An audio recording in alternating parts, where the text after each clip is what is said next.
अस्सलामुअलैकुम, कैसे आप सब? इंशाल्लाह आप सब खैरियत से होंगे। आपकी दुआओं से अल्हम्दुलिल्लाह हम भी खैरियत से। और आप सभी का हमारे चैनल पर स्वागत है।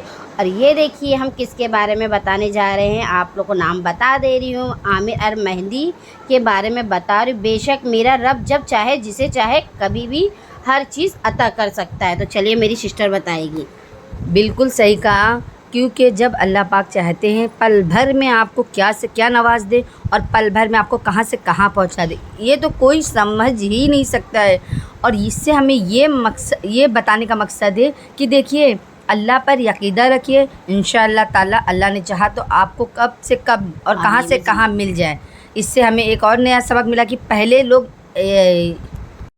इससे ये भी पता चला कि इंसान को अपना यकीदा कभी ख़त्म नहीं करना चाहिए, भरोसा हमेशा कायम रखना चाहिए। और देने वाला ज़ात अल्लाह पाक है। तो देखिए ये शख्स के साथ भी वही हुआ जो दुनिया में सबको यकीन दिला दिया। अल्लाह ने भी ये दिखाया कि मेरा करिश्मा मैं कब कहाँ कर दूँ, आप इसका अंदाज़ा लगा ही नहीं सकते हो। तो बिल्कुल यही हुआ ये शख्स के साथ। और देखिए इनकी फ़्लाइट कैंसिल होने के बाद अल्लाह का क्या करिश्मा था कि ये फ़्लाइट जा ही नहीं रही थी उसके बगैर। यही बात आ गई ना कि वो उड़ ही नहीं रही थी। जब उसे फ़्लाइट में बैठाला गया तो वो फ़्लाइट आसानी से चली गई। तो इससे हमें पता चला उसका बुलावा भी इसी साल आया हुआ था और अल्लाह का करिश्मा भी था। और अल्लाह ने ये दिखाया कि आप मांगो, बेशक मैं देने वाला हूँ और आप मत किसी से डरो, मुझ पर भरोसा रखो, मैं दुनिया बनाने वाला हूँ। जैसे हमें कोई चीज़ नहीं मिलती तो हम मायूस हो जाते, तो बिल्कुल भी मायूस नहीं होना चाहिए क्यों सिस्टर?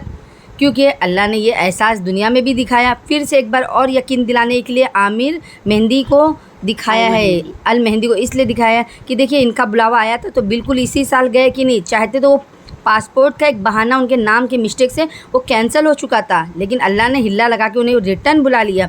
तो इससे हमें भी सब्र करना चाहिए और अपने ऊपर भरोसा रखना चाहिए, नमाज रोज़ा करना चाहिए। जैसे हम बोलते हैं नसीब हमारी नहीं अच्छी है, दुआ करते रहिए। दुआ से क्या होती है सिस्टर? हर दुआ से हर मुश्किल दूर होकर और नसीब बदल कर अल्लाह ताला हमारी दुआ कबूल करते। तो इस बात से हमें और एक सबक मिला कि हमें भी इसी तरह अल्लाह पे भरोसा रखना चाहिए हर चीज़ के लिए। फ्रेंड, ये नहीं कि यही अल्लाह इंशाल्लाह जब चाहे तो हज पर बुला ले, जब चाहे तो आपको कुछ और नवाज दे, हमें भी बुला ले, आप सबको बुला ले।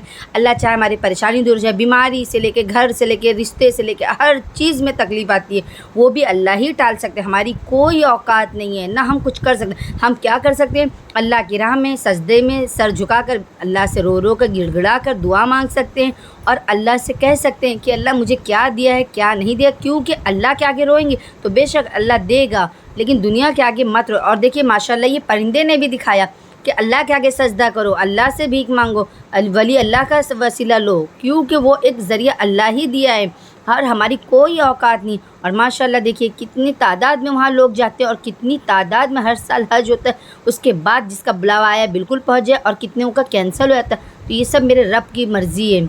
और अल्लाह की जितनी भी तारीफ़ और शुक्र अदा करे करोड़ों करोड़ों, तो भी वो वर्ड छोटा सा एक लफ्ज़ है।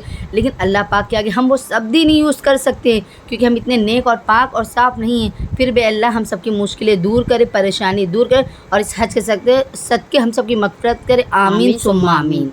जो रब ने दिया वही मेरे लिए बेहतर है। खुदा की कसम, जिस दिन अल्लाह पर भरोसा सीख लिया, रब से दोस्ती कर ली, रब के फैसलों पर इत्मीनान तुम्हें हासिल हो गया, जिंदगी के बहुत सारे गम खत्म हो जाएंगे। जो भी होगा वो रब की तरफ से है। अरे जब हजरत इब्राहिम आग में डाले जा रहे हैं, जिब्रील अमीन आके पूछते बताओ ए इब्राहिम तुम्हारी कोई मदद कर सकता हूँ, कोई हाजत है? फरमाते मुझे कोई हाजत नहीं। कहा अल्लाह से तो कह दो कि रब देख रहा है।